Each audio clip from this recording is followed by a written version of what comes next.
Hello السلام علیکم. آج ہم بات کریں گے کرپٹو کرنسی کی. لیکن سب سے پہلے تو بڑا مسئلہ یہ ہے کہ لوگ اس چیز میں کنفیوز ہیں کہ یہ حلال ہے یا حرام ہے.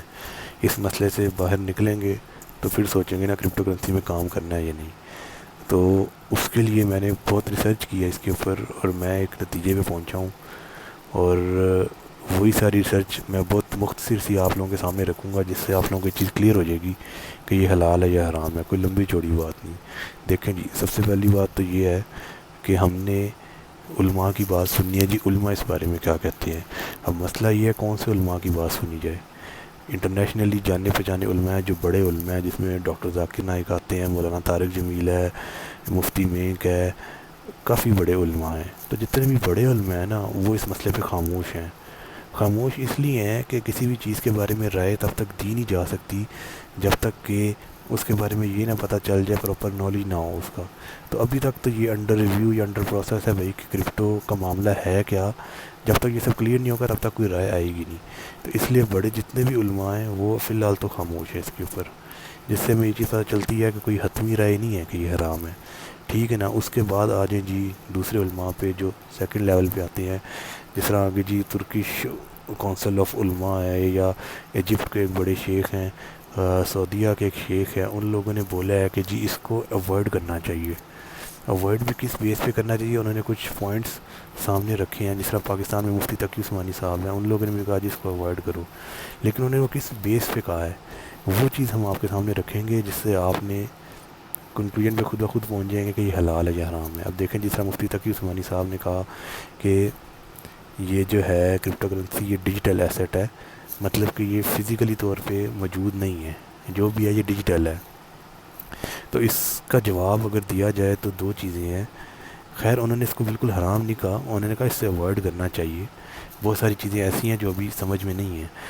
تو اگر کوئی شخص یہ کہتا ہے کہ جی یہ ڈیجیٹل ہے، یہ فزیکلی اویلیبل نہیں ہے، تو اس کا جواب یہ ہے جو بینکنگ ٹرانزیکشنز ہو رہی ہیں، آپ دراز سے سامان منگواتے ہیں، امیزون سے سامان منگواتے ہیں، ای بے سے منگواتے ہیں، آن لائن ویب سائٹ سے سامان منگواتے ہیں، ایک بینک سے دوسرے بینک میں آن لائن ٹرانزیکشن ہوتی ہے، فیس جمع کرواتے ہیں. تو یہ سارا کچھ وہ سب بھی ڈیجیٹل ہے. آپ کوئی ٹرانزیکشن کرتے ہیں تو بینک والا پیسے لے کے نہیں جاتا کہیں پہ، وہ ڈیجیٹلی ٹرانسفر ہوتے ہیں. وہ پوائنٹس ہوتے ہیں آپ کے اکاؤنٹ سے جو نکل کے کسی اور کے اکاؤنٹ میں ایڈ ہو جاتے ہیں. یہ نہیں ہوتا کہ آپ کے بینک والے فزیکلی طور پہ پیسے پکڑ کے جا رہے ہیں دراز والوں کے پاس کہ یہ جی کیش پکڑے اور چیز دے دیں، ایسا نہیں ہوتا. تو وہ بھی ڈیجیٹل ہی ہے.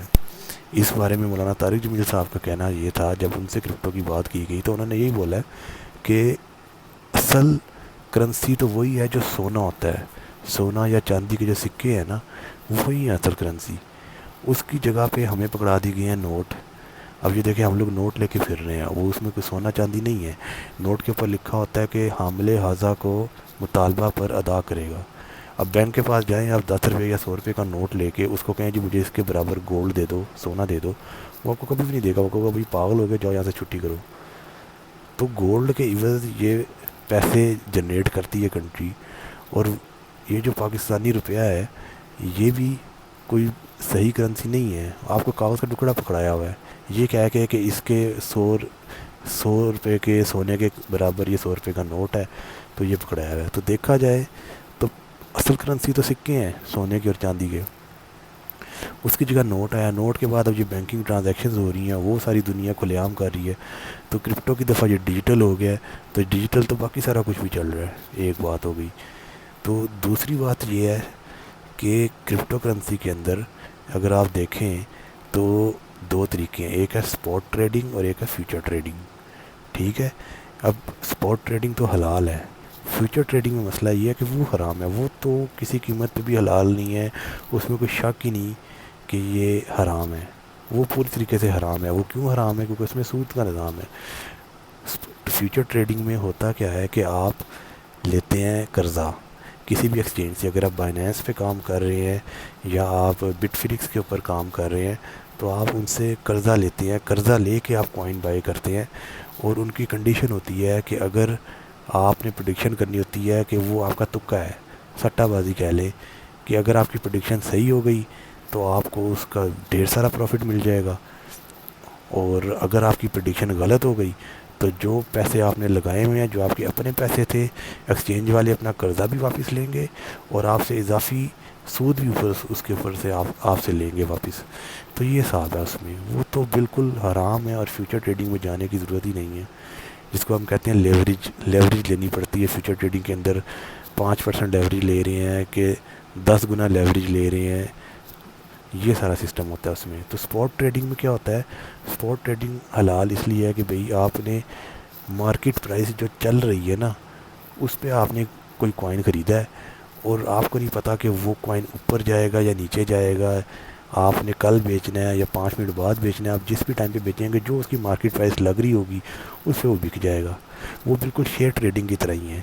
ڈاکٹر ذاکر نائک صاحب نے خود بولا تھا کہ جی شیئر ٹریڈنگ تو حلال ہے. تو پھر اسپاٹ ٹریڈنگ بھی کرپٹو کرنسی میں بالکل شیئر ٹریڈنگ کی طرح ہے. تو وہ تو کہیں سے اس میں حرام والی بات نہیں ہے. مارکیٹ پرائس پہ چیز لی اور مارکیٹ پرائس پہ بیچ دی. حرام تب ہو کہ اگر اس کے اندر صرف پروفٹ ہی پروفٹ ہے. آپ کو جس طرح بینکوں میں سیونگ اکاؤنٹ میں پیسہ جمع کراتے ہیں اس کے اوپر آپ کو پروفٹ ہی پروفٹ ملنا ہے. کرپٹو کرنسی اور بزنس کا اصول یہ ہے، جس بزنس میں آپ کو پروفٹ اور لاس دونوں اٹھانا پڑے تو وہ حرام نہیں ہوتا. تو کرپٹو میں بھی ایسا ہی ہے. کوائن کی پرائس اوپر جائے گی پروفٹ لیں گے، نیچے جائے گی لاس لیں گے. تو پروفٹ لاس ساتھ ساتھ ہے، اس میں کوئی فکس چیز تو ہے ہی نہیں. تو ایک چیز یہ ہو گئی. دوسری چیز یہ ہے اس میں اسپاٹ ٹریڈنگ میں کچھ ٹوکن ایسے ہیں، کچھ کوائن ایسے ہیں جس میں ٹریڈنگ حرام ہے، کیونکہ بیسیکلی یہ کوائنز کمپنیز کے ہیں. مطلب کوئی کمپنیز ہیں وہ اپنی بلاک چین جنریٹ کر کے اپنا کوائن رجسٹر کروا دیتی ہیں. اب اس میں کچھ کمپنیز ایسی ہیں جو شراب کی کمپنیز ہیں، جس طرح ویٹ کوائن ہے، VET ویٹ کوائن. اب وہ شراب کی کمپنی ہے.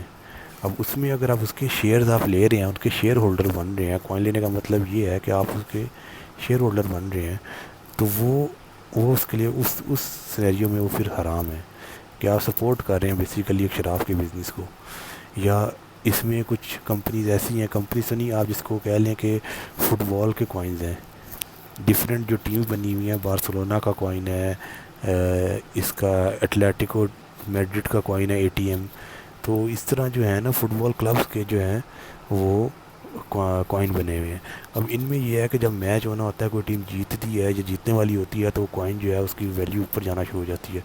تو اس کو بھی ایک اندازے سے اس کو میں تو سٹہ بازی کے نظریے سے دیکھتا ہوں، تو اس لیے میں فٹ بال کے کوائنز میں ٹریڈ نہیں کرتا کھیل والے. تو باقی کوائنز کے اندر آپ پھر ٹریڈ کر سکتے ہیں، وہ تو کوئی مسئلہ نہیں. تو اس میں یہ ہے کہ یہ کرپٹو کی جو اسپاٹ ٹریڈنگ ہو رہی ہے، یہ کوائن کہاں سے جنریٹ ہو رہے ہیں؟ یہ مائننگ سے جنریٹ ہو رہے ہیں. اور مائننگ تو بالکل صحیح طریقے سے مائننگ ہو رہی ہے، اس میں کوئی دو نمبری نہیں ہے، وہ بالکل حلال طریقہ کار ہے. اس میں تو کوئی شک و نہیں حالانکہ اس میں کوئی شک و شبہ ہے ہی نہیں. تو یہ ابھی کنکلوژن نکلی ہے کہ کرپٹو کرنسی فی الحال تو اس کو استعمال کیا جا سکتا ہے، کوئی حتمی فیصلہ نہیں ہے. تو جو کویسچن تھا کہ یہ ڈیجیٹلی طور پہ اویلیبل ہے، فزیکلی ایگزسٹ نہیں کرتی، تو اس کا میں نے آپ کو جواب دے دیا ہے. تو اس کے علاوہ اگر کوئی اور کویسچن ہو جس کا آپ کو وہ جواب نہ مل رہا ہو، تو آپ وہ کمنٹ میں کر سکتے ہیں، تو میں اس کا جواب دوں گا. تو یہ چیز آپ کو کلیئر ہو جائے گی کہ کرپٹو کرنسی حلال ہے یا حرام. تو باقی جو ہے انشاءاللہ نیکسٹ میری ویڈیو ہوگی کہ بائنانس پہ کس طرح اکاؤنٹ بنتا ہے، اور اکاؤنٹ بنانے میں جو مسئلے مسائل آتے ہیں ان کا کیا حل ہے، کس طرح اکاؤنٹ بنا کے آپ ٹریڈنگ کر سکتے ہیں. تو اپنا خیال رکھیے گا. اللہ حافظ. لائک اور سبسکرائب ضرور کر دیجیے گا.